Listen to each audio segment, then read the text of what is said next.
वबरकातुहू। तेरा मेरा रिश्ता क्या, ये पैगाम लेकर अल्हम्दुलिल्लाह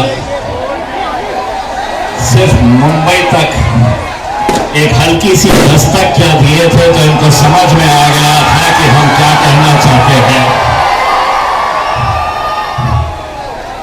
हमने आंखों से देखा नहीं मगर उनकी तस्वीर सीने में मौजूद है। जिसने लाके कलाम इलाही दिया वो मोहम्मद मदीने में मौजूद है। मैं आज सबसे पहले मालेगांव की आवाम का तहे दिल से शुक्रिया अदा करता हूं। मेरे कायद बैरिस्टर असदुद्दीन अवैसी साहब, अकबरुद्दीन अवैसी साहब, हमारे मलिक ब्रादरान, मजलिस के चाहने वाले तमाम नौजवानों, बुजुर्गों, साथियों, ये बहुत खुशी की बात है कि मुफ्ती इस्माइल साहब मजलिस का परचम महाराष्ट्र की विधानसभा के अंदर लहराएंगे। हमारे लिए ये बड़े फख्र और खुशी की बात है। मुफ्ती साहब के खिलाफ जब सारी साजिशें रची जा रही थी, सारे षड्यंत्र और सारे खेल खेले जा रहे थे और बताया जा रहा था कि मुफ्ती साहब को अब जीतने नहीं दिया जाएगा। मुफ्ती साहब अपने ही खूबसूरत अंदाज में मुस्कुराते और एक पैगाम इन सभी को देते कि वक्त आने पर करा देंगे हदों का एहसास, वक्त आने पर करा देंगे हदों का एहसास। कुछ तालाब खुद को समंदर समझ बैठे थे। क्या क्या साजिशें नहीं खेली गई थी, लेकिन एक बात मैं यकीन के साथ कह सकता हूं, तुमने जीत के लिए दौलत का सहारा लिया और हमने जीत के लिए दुआओं का सहारा लिया। जिस तरीके से मजलिस इत्तेहादुल मुस्लिमीन के तमाम उम्मीदवारों के लिए हमारी माएं, बहनें, बुजुर्गों सभी ने जिस तरह की शिद्दत से मेहनत की, दुआएं मांगे, रोजे रखे, मन्नतें मांगी, ये सिर्फ अपनों के लिए किया जाता है। यकीनन मेरी एक नाराजगी है मुफ्ती साहब से और आज आपके सामने ये जाहिर करके जाना चाहता हूं।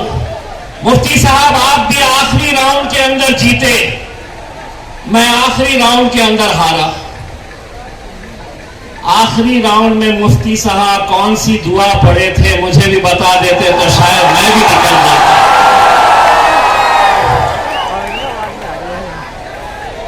मेरे पास तो इतने आ गए थे, 15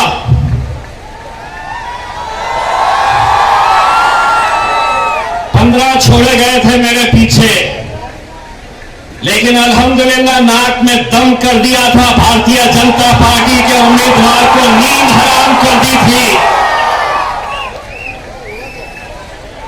एक बात मुझे समझ रहे कि एमएलए का इलेक्शन नहीं जीते, एमपी का इलेक्शन हार गए, उन सभी लोगों को एक पैगाम देना चाहते हैं। उसी अपने ही अंदाज में दोबारा लौट आएंगे। किताबों पर धूल चढ़ने से कहानियां खत्म नहीं होती है मेरे भाई, ये समझ रहे हैं। हमारा वक्त खत्म हो चुका है, वक्त तुम्हारा था, दौर हमारा आने वाला है। मैं आप सभी लोगों से यकबन गुजारिश करना चाहूंगा कि आने वाले 2-3 महीनों के अंदर महानगर पालिका के चुनाव नगर पालिका के चुनाव होने वाले हैं। हमारी ये दिली ख्वाहिश है कि जिस तरीके से आप लोगों ने मजलिस-ए-इत्तेहादुल मुस्लिमीन के मुफ्ती इस्माइल साहब मलिक ब्रादरान के ऊपर भरोसा जताया, एक ख्वाहिश और हमारी पूरी कर दीजिए। नगर पालिका महानगर पालिका के चुनाव में मजलिस का हरा झंडा वहां पर भी लहरा दीजिए एक मर्तबा। और अगर आप चाहे तो यकीनन कर सकते हैं। मैं जाते जाते हुकूमत को एक बात कहना चाहता हूं, सब बर्दाश्त कर सकते हैं। सरकार में क्या आ गए, हुकूमत क्या बन गई, लगे हैं जहां वहां खुदाई करने के लिए। मैं आपको बताता हूं कहां पर क्या छुपा है। महाराष्ट्र के मंत्रालय को खोद के निकालो, देखो क्या मिलता है उसके अंदर। और एक बात, हमारे नबी करीम सल्लल्लाहु अलैहि वसल्लम के खिलाफ जब गुस्ताखी हुई तो एक आवाज के अंदर महाराष्ट्र की आवाम महज एक नारे के ऊपर इकट्ठा हो गई और वो नारा यही था कि तेरा मेरा रिश्ता क्या, तेरा मेरा रिश्ता क्या। बंबई तक गए थे, ऐसा वक्त मत लेकर आओ कि ख्वाजा गरीब नवाज के लिए अजमेर तक जाने की नौबत हमारे ऊपर मत लेकर आओ। एक बार गए थे, दूसरी बार भी जा सकते हैं और ताकत के साथ जा सकते हैं। यकीनन मालेगांव की आवाम का हम तहे दिल से शुक्रिया अदा करते हैं। आपकी मोहब्बतों का हम लफ्जों में शुक्रिया अदा नहीं कर सकते हैं। हम एहसानमंद हैं आपकी मोहब्बतों का, क्योंकि हमें मालूम है कि मुफ्ती इस्माइल साहब को हराने के लिए कैसे कैसे हथकंडे अपनाए गए थे।